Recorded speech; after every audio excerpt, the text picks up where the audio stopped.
So let me go way back to the beginning.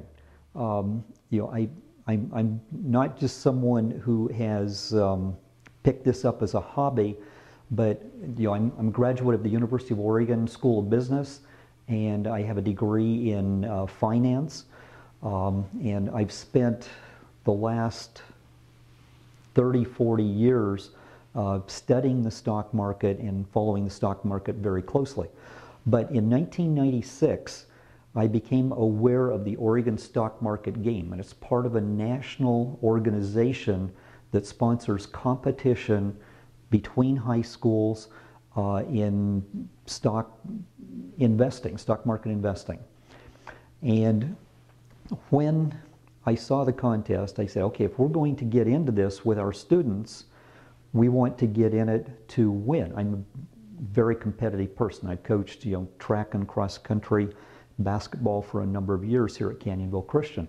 And so I sat down and said, before I go to my students, I want to be able to present them with a strategy that is going to work in the stock market competition and the rules of the game as it's structured, because it's a 10-week game and certain things are allowed and not allowed, and there's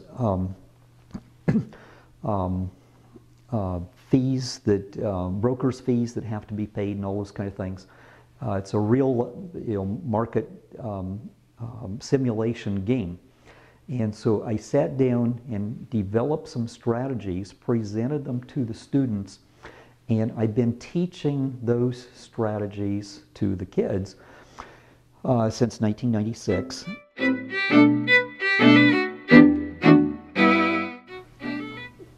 The first time we entered, 1996, typically there are 300 to 400 entries in the state of Oregon in a stock market competition. The first time we entered, we were number 2.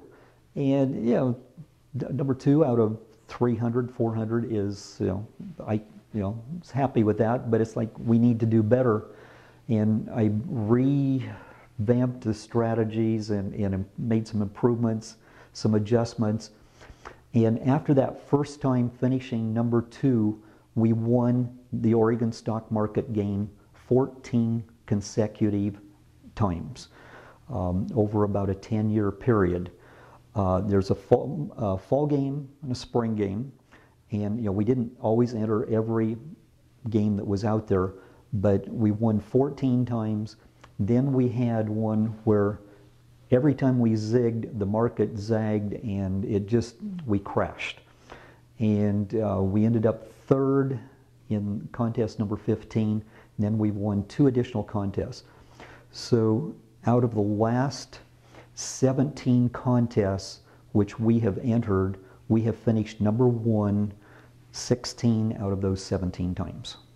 And typically, like I said, there will be 300 to 400 entries in a competition involving schools from all over the state of Oregon, from all different size classifications. It makes no difference whether you're a small school, large school. We happen to be a fairly small school. We're going up against schools with 5 and 10 times our enrollment.